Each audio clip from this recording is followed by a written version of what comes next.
Good afternoon students. आज का हमारा टॉपिक है, आज हमारा लेसन थर्ड स्टार्ट हो गया है। लेसन थर्ड यूनिट फर्स्ट का लेसन थर्ड स्टार्ट करने जा रहे हैं, जिसका नाम है आपका भूगर्भिक समय मापक, यानी कि geological time scale. Time scale के बारे में पढ़ेंगे हम, बहुत इंपॉर्टेंट है। आप ये टाइम स्केल है हमारा, ये बहुत काम आता है, इसलिए ध्यान से इसको पढ़ना। तो आज जो हमारा पहला टॉपिक है इसमें वो आता है पृथ्वी की उत्पत्ति और आयु के बारे में। पृथ्वी की उत्पत्ति सूर्य और अन्य ग्रहों के साथ ही मानी गई है, यानी कि लगभग थोड़ा ये तो नहीं है कि सेम होती है, लेकिन आगे पीछे थोड़ा बहुत ही आगे पीछे होती है। तो ये सूर्य और अन्य ग्रहों के समान मानी जाती है। अतः ये भी जो सौर मंडल है ना, उससे अलग नहीं है, सौर मंडल से जुदा नहीं हो सकती है। जो परीक्षणों के आधार पर जो वैज्ञानिक हमारे पास जो आधार है वो बताते हैं कि पृथ्वी की आयु आपकी 460 करोड़ वर्ष मानी जाती है। कितनी है? 460 करोड़ वर्ष। सूर्य से अलग होने से पहले जब पहले हमारी पृथ्वी है वो 200 करोड़ वर्षों तक कैसी रही थी? वाष्प के रूप में। 200 करोड़ वर्षों तक ये कैसी रही? वाष्प बनी। फिर कैसी बनी? वाष्प के बाद ये द्रव जो आपका सेमी लिक्विड होता है, जिसको प्लाज्मा भी बोलते हैं, द्रव अवस्था में आई। द्रव से फिर ये कैसी बनी? आपकी ठोस अवस्था में आई थी। और इसके अतिरिक्त जो पृथ्वी की जो भू प्रवृत्ति है, जो आपका क्रस्ट है, वो ठोस बनने में, वायुमंडल है जो पृथ्वी का, उसके अनुकूल दशा बनने में, और महासागर जो आपकी अब इस अवस्था में है, वर्तमान अवस्था में है, ऐसा होने में बहुत सारे करोड़ वर्ष लग गए। यानी कि 460 करोड़ वर्ष थी, फिर 200 करोड़ वर्ष तक वाष्प रही, फिर द्रव बनी, फिर आपकी प्लाज्मा अवस्था में रही, फिर कठोर बनी। तो हम जो मानव है वो पृथ्वी पर तो बहुत थोड़े समय पहले ही आया है, लगभग आपका 50 करोड़ वर्ष पहले।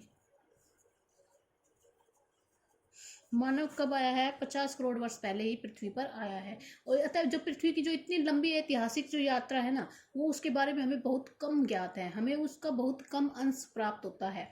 और जो शेष आयु है उसके बारे में भी हम किससे जानकारी प्राप्त करते हैं? चट्टानों में जो जीवाश्म उपस्थित जो जीवाश्म है ना, उनके आधार पर हम जानकारी प्राप्त करते हैं। लेकिन वर्तमान में जो सबसे अच्छी पृथ्वी की आयु है उसको निर्धारण करने का जो सबसे अच्छा विश्वसनीय जो आपका विधि मानी जाती है, वो कौन सी होती है? आपकी रेडियोधर्मी विधि, जिसको बोलते हैं ना।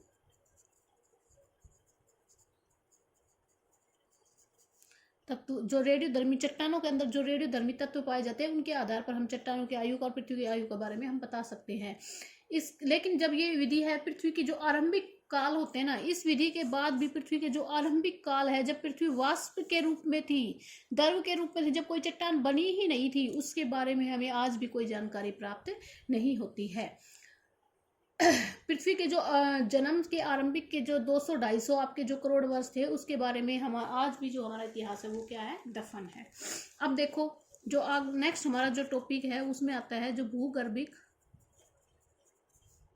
समय मापक है आपका, उसका अर्थ क्या है, उसका उद्देश्य क्या है, उसका महत्व क्या है, एवं उसका कालखंड,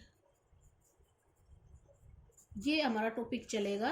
तो आज हम पढ़ेंगे इसका अर्थ, उद्देश्य और उसके महत्व के बारे में, और जो कालखंड है उसको हम कल करेंगे। कालखंड है वो बहुत बड़ा टॉपिक है, पूरा लेसन इसी पर है, तो ये हमारा धीरे धीरे चलता रहेगा। तो लेकिन आज हम अर्थ क्या होता है, उसके उद्देश्य क्या होते हैं और महत्व क्या होते हैं देखो।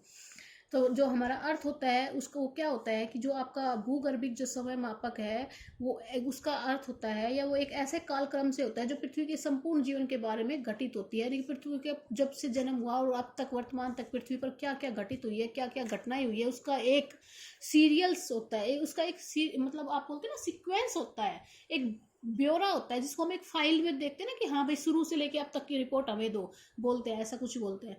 तो उस टाइप से ही ये क्या है आपका जो भूगर्भिक समय मापक है वो होता है, इसका अर्थ होता है।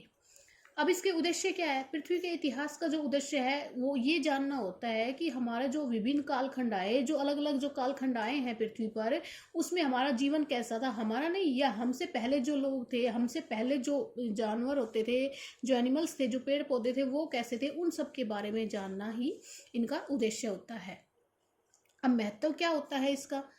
महत्व क्या है देखो, जिस प्रकार हमारा जो कोई भी हम काम करते हैं, हमारा जो कोई पत्थर वगैरह होते हैं, मील पत्थर है, उसके बिना हमारा जो मार्ग है वो सूना होता है, वैसे ही हमारे जो कालक्रम है उसके बिना हमें पृथ्वी के इतिहास की संपूर्ण बोध नहीं हो सकता है। समय का जो संदर्भ है उसके बिना अनेक विषयों के तथ्यों को उसके जो सही परिप्रेक्ष्य है उसमें उसका अध्ययन नहीं किया जा सकता। समय मापक का जो विकास है वो भूगर्भ विज्ञान की आधुनिक सभ्यता है उसका सबसे बड़ा योगदान है। तो ये आपका अर्थ, महत्व और उद्देश्य था।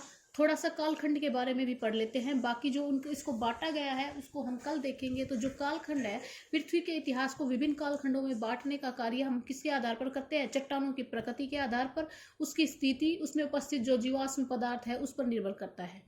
जो चट्टानों के जो भूवैज्ञानिक के इतिहास समझने की, यानी कि इसी कारण से जो चट्टाने हैं ना उनको भूवैज्ञानिक के इतिहास समझने की कुंजी कहा जाता है। और एक जेम्स हटन थे हमारे भूगोलवेता, बहुत इंपॉर्टेंट है जेम्स हटन आपके। जेम्स हटन ने तो यहाँ तक कहा था कि जो चट्टाने हैं ना वो पृथ्वी के इतिहास के जो किताबें हैं ना उसके पन्ने होते हैं, यानी कि पृथ्वी के इतिहास है ना उसके पन्ने क्या है? चट्टाने हैं। उन्हीं के आधार पर हम पृथ्वी के इतिहास के बारे में जानकारी प्राप्त कर सकते हैं।